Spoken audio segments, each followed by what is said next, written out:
ഹരേ കൃഷ്ണ. ശ്രീമദ് ഭാഗവതത്തിന്റെ പുതിയൊരു ക്ലാസ്സിലേക്ക് എല്ലാവർക്കും സ്വാഗതം. ഓം അജ്ഞാന തിമിരാന്തസ്യ ജ്ഞാനാഞ്ജനശലാകയാ ചക്ഷുരുന്മീലിതം യേന തസ്മൈ ശ്രീ ഗുരുവേ നമഃ. ശ്രീ ചൈതന്യ മനോവിഷ്ടം സ്ഥാപിതം യേന ഭൂതലെ സ്വയം രൂപ കഥാ മഹ്യം ദദാതി സോപദാന്തിഹം.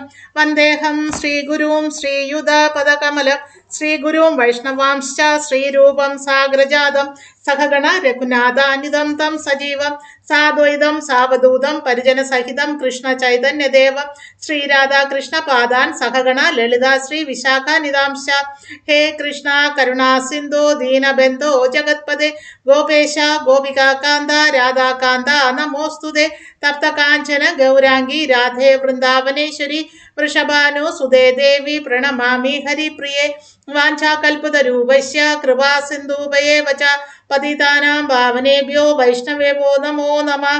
ഹരേ കൃഷ്ണ. ശ്രീമദ് ഭാഗവതത്തിന്റെ സ്കന്ധം 8 അധ്യായം 2 ഗജേന്ദ്ര ഉപാഖ്യാനം എന്ന അധ്യായത്തിന്റെ ശ്ലോകം 30 നോക്കാം. സ്കന്ധം 8 അധ്യായം 2 ശ്ലോകം 30. തതോ ഗജേന്ദ്രസ്യ മനോബലൗജസാം കാലേന ദീർഘേണ മഹാനുഭൂത്വയാ വിഗൃഹ്യമാണസ്യ ജലേ വസീതോ വിപര്യയോഭൂത് സകലം ജലൗകസാ. അതായത് മുതലയാൽ നിരന്തരം ജലത്തിലേക്ക് വലിക്കപ്പെട്ടുകൊണ്ടിരുന്നതിനാലും അതുമായുള്ള പോരാട്ടം വർഷങ്ങളോളം തുടർന്നതിനാലും ആനയുടെ കായിക മാനസിക ഇന്ദ്രിയ ശക്തികൾ നന്നേ ക്ഷയിച്ചുകൊണ്ടിരുന്നു. അതേസമയം മുതല ജലത്തിലെ മൃഗമായതിനാൽ അതിൻ്റെ ഉന്മേഷവും കായിക ഇന്ദ്രിയ ശക്തികളും വർദ്ധിച്ചുകൊണ്ടുമിരുന്നു. അപ്പോൾ ഹരിബോൽ ഹരേ കൃഷ്ണ ഇവിടെ പറഞ്ഞു വരുന്നത്, ഗജേന്ദ്രന്റെ കാലിൽ കടിച്ചിരിക്കുന്ന മുതല ജലത്തിൽ കിടക്കുന്നതിനാൽ അതിന് ശക്തിക്കൊന്നും ഒരു കുറവും വന്നില്ല. എന്നാൽ ആനയ്ക്ക് ഒന്നും തന്നെ കഴിക്കാൻ പോലും പറ്റാത്ത അവസ്ഥ ആയതിനാൽ ജലത്തിൽ ജീവിക്കാൻ ബുദ്ധിമുട്ടുള്ളതിനാലും കാല് കടിക്കപ്പെട്ടിരിക്കുന്നതിനാലും ആനയുടെ ശക്തി ക്ഷയിച്ചുകൊണ്ടേയിരുന്നു എന്നാണ് ഇവിടെ സൂചിപ്പിക്കുന്നത്. ഭാവാർത്ഥം നമുക്ക് നോക്കാം.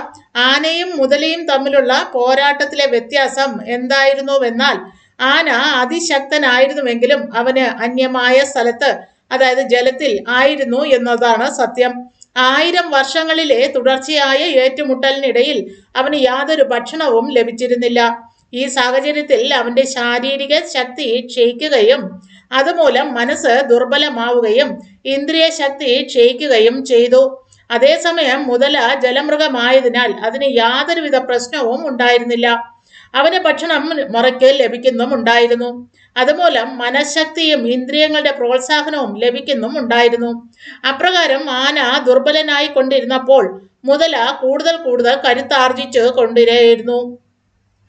ഇതുപോലെയാണ് മായയുമായുള്ള നമ്മുടെ യുദ്ധത്തിൽ നമ്മുടെ ബലവും ഉത്സാഹവും ഇന്ദ്രിയങ്ങളും ഊർജ്ജസ്വലമായ പോരാട്ടത്തിന് കെൽപ്പില്ലാത്ത അവസ്ഥയിലായി തീരുന്ന സാഹചര്യത്തിൽ നമ്മൾ ആനയെ പോലെ ആയി പോകരുത് എന്ന് പാഠം നമ്മെ പഠിപ്പിക്കുന്നു. നമ്മുടെ കൃഷ്ണാവബോധ പ്രസ്ഥാനം വാസ്തവത്തിൽ നാഗരികതയെക്കുറിച്ചുള്ള മിഥ്യാധാരണയിൽ അകപ്പെട്ട് എല്ലാ ജീവസത്തകളെയും വട്ടം ചുറ്റിച്ചുകൊണ്ടിരിക്കുന്ന മായാശക്തിക്കെതിരെ യുദ്ധം ചെയ്യാനാണ് പഠിപ്പിക്കുന്നത്. കൃഷ്ണാവബോധ പ്രസ്ഥാനത്തിലെ സൈനികർ എല്ലായ്പ്പോഴും ശാരീരിക ശക്തിയും ഉത്സാഹവും ഇന്ദ്രിയ ബലവും ആർജിച്ചിരിക്കണം. അപ്പോൾ ഈ ഭൗതികമായിട്ടുള്ള മായയിൽ പിടിച്ചു നിൽക്കാൻ വേണ്ടി നമുക്ക് എന്തൊക്കെ ചെയ്യാൻ സാധിക്കും എന്നതാണ് നമ്മൾ ആലോചിക്കേണ്ടത്. ശരിക്കും പറഞ്ഞാൽ ഭൗതികമായിട്ടുള്ള ഈ പ്രപഞ്ചം, മായയാകുന്ന ഈ ഭൗതിക പ്രപഞ്ചം നമ്മളെ പല തരത്തിലും നിരുത്സാഹപ്പെടുത്തുകയും ശക്തി ക്ഷയിപ്പിക്കാൻ ശ്രമിക്കുകയും ചെയ്യുന്നു. അതെല്ലാം നമ്മുടെ ഇന്ദ്രിയങ്ങളിലൂടെയാണ് മായ സാധിച്ചെടുക്കുന്നത്. എപ്രകാരം എന്ന് ചോദിച്ചാൽ, ഇന്ദ്രിയങ്ങളെ ഭൗതികമായിട്ടുള്ള സുഖസൗകര്യങ്ങളിലേക്ക് ആകൃഷ്ടരാക്കി നമ്മെ നിരന്തരം ഈ മായാ ഭൗതിക ബന്ധനത്തിലേക്ക് ഏർപ്പെടുത്തിക്കൊണ്ടേയിരിക്കുന്നു.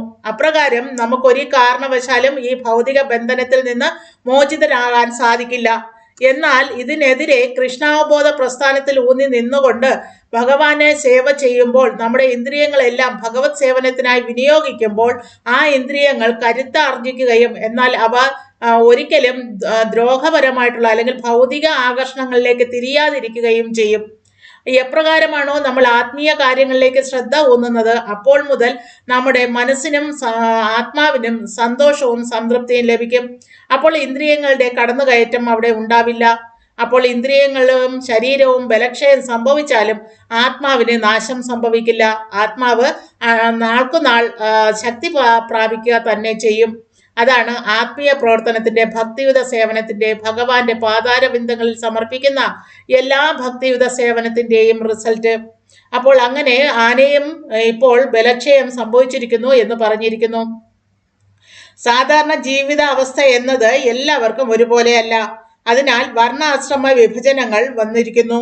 അതായത് ബ്രാഹ്മണർ, ക്ഷത്രിയർ, വൈശ്യർ, ശൂദ്രർ എന്നീ വർണ്ണങ്ങളും ബ്രഹ്മചര്യം, ഗൃഹസ്ഥം, വാനപ്രസ്ഥം, സന്യാസം എന്നീ ആശ്രമങ്ങളും മാനവരാശിയുടെ നന്മയ്ക്കായിട്ടാണ് ഭഗവാനാൽ സൃഷ്ടിക്കപ്പെട്ടിരിക്കുന്നത്.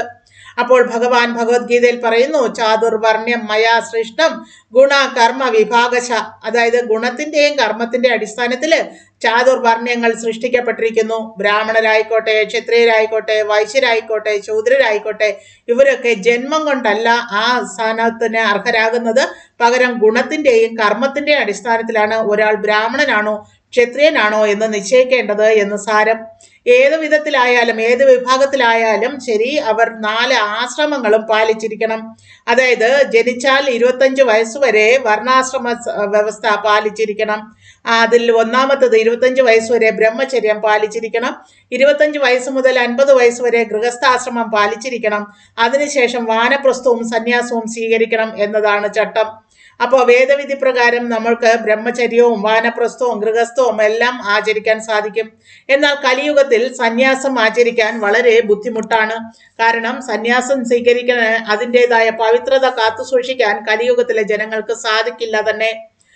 അശ്വമേധം ഗവാലംബം സന്യാസം പല പൈതൃകം ദേവരേണ സുതോത്പത്തിയും കലവും പഞ്ച വിവർജയേത് എന്നാണ് ബ്രഹ്മവൈവർത്തക പുരാണത്തിൽ പറഞ്ഞിരിക്കുന്നത്. അതായത് ജനങ്ങൾ ശക്തരല്ലാത്തതിനാൽ, ക്വാളിഫൈഡ് അല്ലാത്തതിനാൽ ഈ യുഗത്തിൽ കലിയുഗത്തിൽ സന്യാസ ആശ്രമം വിലക്കിയിരിക്കുന്നു. അതായത് ശ്രീ ചൈതന്യ മഹാപ്രഭു 24-ാമത്തെ വയസ്സിൽ സന്യാസം സ്വീകരിച്ച് നമുക്ക് മാതൃക കാട്ടുന്നുണ്ടായിരുന്നു. അതായത് ഇവിടെ പറയുന്നത് കലിയുഗത്തിലെ ആൾക്കാർക്ക് സന്യാസാശ്രമം തീരെ പറ്റുന്നതല്ല, യോജിച്ചതല്ല. കാരണം അത്രത്തോളം പ്യൂരിറ്റി ഒന്നും ഒരു മനുഷ്യർക്കും ഉണ്ടാകുന്നില്ല. അവർ ബ്രഹ്മചര്യം മര്യാദയ്ക്ക് പാലിക്കുന്നില്ല, ഗൃഹസ്ഥാശ്രമം വേണ്ട വിധം പാലിക്കുന്നില്ല, വാനപ്രസ്ഥം തീരെയും സ്വീകരിക്കുന്നില്ല. പിന്നെ എങ്ങനെയാണ് സന്യാസാശ്രമം സ്വീകരിക്കാൻ സാധിക്കുക എന്നാണ് ചോദിക്കുന്നത്. അപ്പോൾ ഈ കലിയുഗത്തിന്റെ ആരംഭത്തിൽ സാക്ഷാൽ ഭഗവാൻ തന്നെ ശ്രീ ചൈതന്യ മഹാപ്രഭുവായി ഒരു ഭക്തന്റെ രൂപത്തിൽ വന്ന് അവതരിച്ച് എങ്ങനെയാണ് ഈ ചാതുർവർണ്ണ്യം പാലിക്കാൻ സാധിക്കുക, അല്ലെങ്കിൽ ബ്രഹ്മചര്യം പാലിക്കേണ്ടത് എങ്ങനെയെന്നും, ഗൃഹസ്ഥാശ്രമം പാലിക്കേണ്ടത് എങ്ങനെയെന്നും, വാനപ്രസ്ഥം സ്വീകരിക്കേണ്ടത് എങ്ങനെയെന്നും, സന്യാസം എപ്രകാരം ആചരിക്കണമെന്നും കാണിച്ചു തന്നു. അപ്രകാരം ശ്രീ ചൈതന്യ മഹാപ്രഭു സന്യാസം സ്വീകരിച്ച് മാതൃക കാണിച്ചതായിട്ടാണ് ഇവിടെ പറയുന്നത്. പക്ഷെ അത്രയും ചെറുപ്പത്തിലേ സന്യാസം സ്വീകരിച്ചതിനാൽ അത്യന്തം ശ്രദ്ധാലു ആയിരിക്കണമെന്ന് സാർവഭൗമ ഭട്ടാചാര്യൻ പോലും ശ്രീ ചൈതന്യ മഹാപ്രഭുവിനെ ഉപദേശിച്ചു. പ്രചരണം ചെയ്യുന്നതിനായി സാധാരണ കൃഷ്ണാവബോധത്തിൽ ഉള്ളവർക്ക് സന്യാസം നൽകാറുണ്ട്. പക്ഷെ അവർ സന്യാസത്തിന് അയോഗ്യരാണെന്ന് പ്രായോഗികമായി തെളിയുമ്പോൾ അവരെ വിവാഹ ജീവിതത്തിന് പ്രോത്സാഹിപ്പിക്കാറുമുണ്ട്. താൻ സന്യാസത്തിന് അയോഗ്യനാണെന്ന് ഒരുവന് സ്വയം തോന്നുന്ന പക്ഷം അതിൽ അപകടമൊന്നുമില്ല. അവൻ തീർച്ചയായും ഒരു ഗൃഹസ്ഥ ജീവിതത്തിന് യോഗ്യനാണ് എന്ന് തന്നെയാണ് സാരം. അപ്പോൾ സന്യാസം സ്വീകരിക്കാൻ ആരാലും നിർബന്ധിക്കപ്പെടാൻ പാടില്ല എന്നതാണ് വാസ്തവം.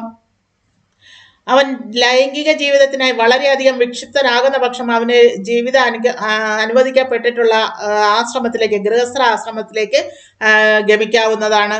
ഒരുവൻ ഒരു സ്ഥലത്ത് അശക്തനാണെന്ന് കണ്ടതുകൊണ്ട് മായ എന്ന മുതലയുമായുള്ള യുദ്ധം അവസാനിപ്പിക്കണമെന്നർത്ഥമില്ല. അതായത് ഗൃഹസ്ഥനാകുന്നത് ഇന്ദ്രിയ തൃപ്തിക്ക് വേണ്ടിയിട്ടാണെങ്കിലും കുറച്ചു നാളുകൾക്ക് ശേഷം ഇന്ദ്രിയ വിടുതൽ അല്ലെങ്കിൽ ആഗ്രഹ പൂർത്തീകരണത്തിനായിട്ട് കൂടുതൽ ആകൃഷ്ടരാകാതെ അതിൽ നിന്ന് ഭൗതികമായിട്ട് വിടുതൽ നേടാൻ ശ്രമിക്കേണ്ടത് ഒരു ഗൃഹസ്ഥാശ്രമിയുടെ കർത്തവ്യമാണ് എന്നാണ് ഇവിടെ പറയുന്നത്.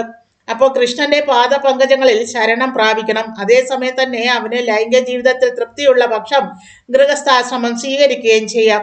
അപ്പോൾ സന്യാസം ഗൃഹസ്ഥാശ്രമത്തിൽ ഇരുന്നു കൊണ്ട് ചെയ്യാൻ പറ്റുമെന്നുള്ളതിന്റെ ഉത്തമ ഉദാഹരണമായിട്ടാണ് ഇവിടെ പറഞ്ഞിരിക്കുന്നത്. ഗൃഹസ്ഥനാണെങ്കിൽ ഒരു ഭാര്യയിൽ മാത്രം അവന്റെ ലൈംഗിക തൃപ്തി പൂർത്തീകരിച്ചുകൊണ്ട് സന്യാസ ക്രമം പാലിക്കാൻ സാധിക്കും എന്നതാണ് കൃഷ്ണാവബോധത്തിലൂടെ മനസ്സിലാക്കാൻ സാധിക്കുക. മായയുമായുള്ള യുദ്ധം അവസാനിപ്പിക്കേണ്ട കാര്യം വരുന്നില്ല. ശ്രീ ചൈതന്യ മഹാപ്രഭു ആയതിനാൽ ഇவ்விധത്തിൽ ശുപാർശ ചെയ്തിരിക്കുന്നു. സ്ഥാനേ സ്ഥിത ശ്രുതി ഗതാം തനു വാക് മനോഭി. അതായത് ഒരുവന് അവൻ അനുയോജ്യമായ ഏത് ആശ്രമത്തിൽ വേണമെങ്കിലും സ്ഥിതി ചെയ്യാം. സന്യാസം സ്വീകരിക്കണമെന്നത് അനിവാര്യമായ കാര്യമല്ല. ഒരുവന് ലൈംഗിക ജീവിതത്തിനോട് അഭിനിവേശം ഉണ്ടാകുന്ന പക്ഷം അവന് ഗൃഹസ്ഥാശ്രമം സ്വീകരിക്കാവുന്നതാണ്. പക്ഷേ ഒരാൾ കപടമായി സന്യാസം സ്വീകരിക്കുന്നത് കൊണ്ട് യാതൊരു നേട്ടവും ഉണ്ടാകുന്നില്ല. ഒരാൾ സന്യാസ സ്വീകരണത്തിന് അനുയോജ്യമല്ലാത്ത പക്ഷം അയാൾക്ക് ഗൃഹസ്ഥാശ്രമത്തിൽ പ്രവേശിക്കാവുന്നതും മായക്കെതിരെ വർദ്ധിത ശക്തിയോടെ പൊരുതുവാനും സാധിക്കും. പക്ഷെ ഒരാളും പോരാട്ടം ഉപേക്ഷിക്കുകയും ഓടി ഒളിക്കുകയും ചെയ്യേണ്ടതില്ല. അപ്പോൾ ഇവിടെ പറയുന്നത് ഗൃഹസ്ഥാശ്രമിയാണെങ്കിൽ പോലും സന്യാസത്തിന്റെ ക്രമങ്ങൾ പാലിക്കാൻ സാധിക്കും എന്നത് തന്നെയാണ് ശ്രീ ചൈതന്യ മഹാപ്രഭു നമുക്ക് കാണിച്ചു തന്നിരിക്കുന്നത്. അതുപോലെ ഏതൊരാൾക്കും ഗൃഹസ്ഥാശ്രമി ആയിക്കോട്ടെ, ബ്രഹ്മചര്യം പാലിക്കുന്ന ആളായിക്കോട്ടെ, വാനപ്രസ്ഥം പരിശീലിക്കുന്ന ആളായിക്കോട്ടെ, ഏതൊരാൾക്കും ആ അവസ്ഥയിൽ ഇരുന്നു കൊണ്ട് തന്നെ സന്യാസക്രമങ്ങൾ പാലിക്കാൻ വളരെ എളുപ്പമാണ് എന്നതാണ് ആചാര്യന്മാർ കാണിച്ചു തരുന്നത്. ശ്ലോകം 31 നോക്കാം. ഇത്തം ഗജേന്ദ്രസ്സ യഥാപസങ്കടം പ്രാണസ്യ ദേഹി വിവശോയ ദൃശ്യയ അപാരയന്നാത്മവിമോക്ഷണേ ചിരം ദധ്യാമ വിമാം ബുദ്ധിമതാഭ്യപത്യത. അതായത് താൻ മുതലയുടെ പിടിയിൽ അകപ്പെട്ടത് ഈശ്വര ഇച്ഛയിലാണെന്നും ശരീരസ്ഥനാകയാലും സാഹചര്യവശാൽ നിസ്സഹായനായതിനാലും ഈ വിപത് സന്ധിയിൽ നിന്ന് സ്വയം രക്ഷപ്പെടാനാവില്ലെന്നും ബോധ്യമായ ഗജേന്ദ്രന് അത്യന്തം മരണഭയം ഉളവായി. അതേ തുടർന്ന് ദീർഘനേരം ചിന്തിച്ച അവൻ അവസാനം താഴെ പറയുന്ന തീരുമാനത്തിൽ എത്തിച്ചേർന്നു. അപ്പോ ഗജേന്ദ്രന്റെ കാലുകൾ മുതലയുടെ വായ്ക്കുള്ളിലായതിനാൽ ഗജേന്ദ്രന് യാതൊരു നിർവാഹവും ഇല്ലാതായി. അതിൽ നിന്ന് രക്ഷപ്പെടാനായിട്ട്, മുതലയുടെ വായിൽ നിന്ന് രക്ഷപ്പെടാനായിട്ട് ഗജേന്ദ്രൻ അനേകം വർഷങ്ങൾ മത്സരിച്ചു കൊണ്ടേയിരുന്നു, യുദ്ധത്തിൽ ഏർപ്പെട്ടുകൊണ്ടേയിരുന്നു. എന്നിട്ട് പോലും ഗജേന്ദ്രന് പോലും രക്ഷപ്പെടാൻ സാധിച്ചില്ല. ഇത്രത്തോളം ശക്തമാണ് മായയുടെ പിടി എന്നാണ് നമ്മൾ ഓർക്കേണ്ടത്. അവസാനം ഗജേന്ദ്രന് ഭഗവാനിൽ ശരണം പ്രാപിച്ചപ്പോൾ മാത്രമാണ് മുതലയുടെ പിടിയിൽ നിന്ന് രക്ഷ നേടിയ സാധിച്ചത്. അതുപോലെ ഏതൊരു ഭക്തനും മായയുടെ പിടിയിൽ നിന്ന് രക്ഷ നേടാൻ ഭഗവാന്റെ പാതാര ബിന്ദങ്ങളിൽ അഭയം തേടണം എന്നാണ് ഈ പാഠം നമ്മെ പഠിപ്പിക്കുന്നത്. ഭാവാർത്ഥത്തിൽ എന്താ പറയുന്നത് നോക്കാം. ഭൗതിക ലോകത്തിൽ എല്ലാവരും തന്നെ വാസ്തവത്തിൽ നിലനിൽപ്പിന് വേണ്ടിയുള്ള സമരത്തിലാണ്. ആപത്തിൽ നിന്ന് സ്വയം രക്ഷിക്കാൻ എല്ലാവരും ശ്രമം നടത്തുന്നു. പക്ഷേ സ്വയം രക്ഷിക്കാനാവാതെ വരുമ്പോൾ ഒരുവൻ ഒരു സുഹൃതിയാകുന്ന പക്ഷം അവൻ പരമദിവ്യോത്തമ പുരുഷൻ ഭഗവാന്റെ പാദപങ്കജങ്ങളിൽ ശരണം തേടുന്നു. ഇത് ഭഗവത്ഗീത 7-ാം അധ്യായത്തിലെ 16-ാമത്തെ ശ്ലോകത്തിൽ സ്ഥിരീകരിച്ചിട്ടുമുണ്ട്. അതായത് ചതുർവിധ ഭജന്തേ മാം ജന സുഹൃദിനോ അർജുന ആർത്തോ ജിജ്ഞാസുരാർത്ഥാർത്ഥി ജ്ഞാനീ ച ഭരതർഷഭ. അതായത് രക്ഷിക്കപ്പെടുന്നതിനോ അല്ലെങ്കിൽ പുരോഗതി പ്രാപിക്കുന്നതിനോ പരമദിവ്യോത്തമ പുരുഷനായ ഭഗവാന്റെ ശരണം തേടുന്ന 4 തരത്തിലുള്ള സുഹൃതികളെ പറ്റിയാണ് ഇവിടെ പ്രതിപാദിച്ചിരിക്കുന്നത്. ആപത്തിൽപ്പെട്ട് അകപ്പെട്ടവനും, ധനം ആവശ്യമുള്ളവനും, ജ്ഞാനം അന്വേഷിക്കുന്നവനും, ജിജ്ഞാസുവും. അതായത് അർത്ഥോ അർത്ഥാർത്ഥി ജ്ഞാനിന ജിജ്ഞാസു എന്നീ തരത്തിലുള്ള 4 ആൾക്കാരാണ് ഭഗവാനെ അഭയം തേടുന്നത്. ഏതെങ്കിലും ആളുകൾക്ക് ദുഃഖവും ദുരിതവും ഒഴിവാക്കാനാകാതെ വരുമ്പോൾ സങ്കട നിവൃത്തിക്കായിട്ട് ഭഗവാനെ ശരണം പ്രാപിക്കും. ചില ആൾക്കാർക്ക് കൂടുതൽ പണം വേണമെന്ന് മോഹിച്ചുകൊണ്ട് ഭഗവാനെ ശരണം പ്രാപിക്കും. ചില ആൾക്കാർ ജ്ഞാനം ആർജിക്കാനായിട്ട് ഭഗവാനെ ശരണം പ്രാപിക്കും. ചില ആൾക്കാർ അൾട്ടിമേറ്റ് ഈശ്വരൻ എന്താണ്, ഏറ്റവും ഉന്നതിയായിട്ട് നിൽക്കുന്ന ഈശ്വരീയ ശക്തി എന്താണെന്ന് അറിയുന്ന ഒരു ജിജ്ഞാസുവും ഭഗവാനെ തേടുന്നു, അല്ലെങ്കിൽ ഭഗവാനെ അഭയം പ്രാപിക്കുന്നു. ഇങ്ങനെയുള്ളവര് ഗജേന്ദ്രൻ അവന്റെ അപകടാവസ്ഥയിൽ ഭഗവാന്റെ പാദപങ്കജങ്ങളെ ശരണം പ്രാപിക്കുവാൻ തീരുമാനിച്ചതുപോലെ ഭഗവാനെ ഏത് വിധത്തിൽ വേണമെങ്കിലും ശരണം പ്രാപിക്കാം എന്നാണ് കാണിച്ചു തരുന്നത്. അങ്ങനെ ഭഗവാനെ ശരണം പ്രാപിച്ചാൽ മതിയായ ആലോചനയ്ക്ക് ശേഷം വളരെ ബുദ്ധിപൂർവമാണ് ഈ ശരിയായ തീരുമാനത്തിൽ എത്തുന്നത് എന്ന് സാരം. അതിന് സുഹൃതി ഉണ്ടായിരിക്കണം. എല്ലാവർക്കും ഭഗവാന്റെ പാദപങ്കജങ്ങളിൽ അഭയം തേടാൻ ഭാഗ്യം സിദ്ധിക്കാറില്ല. സുഹൃതികൾക്ക് മാത്രം, മുജ്ജന്മ സുഹൃതികൾക്ക് മാത്രമാണ് ഭഗവാന്റെ പാതാരബിന്ദങ്ങളിൽ അഭയം തേടാൻ ഭാഗ്യം സിദ്ധിക്കുക. ഈ വളരെ ബുദ്ധിപൂർവമാണ് ഈ ശരിയായ തീരുമാനത്തിൽ ഗജേന്ദ്രൻ എത്തിയത്.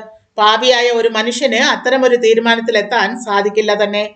അതിനാൽ പുണ്യാത്മാക്കൾക്ക്, സുഹൃതികൾക്ക് ആപത് ഘട്ടത്തിലോ അല്ലെങ്കിൽ കുഴപ്പങ്ങളിലുള്ള അവസ്ഥയിലോ ഭഗവാന്റെ പാതാരബിന്ദങ്ങളെ ആശ്രയിക്കണമെന്ന് തീരുമാനിക്കാനുള്ള കഴിവുണ്ടാവുമെന്ന് ഭഗവത്ഗീതയിൽ ഊന്നി പറയുന്നു. അപ്പോൾ ഹരിബോൽ, ഹരേ കൃഷ്ണ. ബാക്കി ഭാഗം നമുക്ക് അടുത്ത ക്ലാസ്സിൽ കാണാം. അതുവരേക്കും നന്ദി, നമസ്കാരം. Thank you. ഹരിബോൽ. ദയവായി ഇത് മാക്സിമം ആൾക്കാരിൽ എത്തിക്കാനായിട്ട് ലൈക്ക് ചെയ്യൂ, ഷെയർ ചെയ്യൂ, കമൻറ്റ് ചെയ്യൂ. ഹരേ കൃഷ്ണ.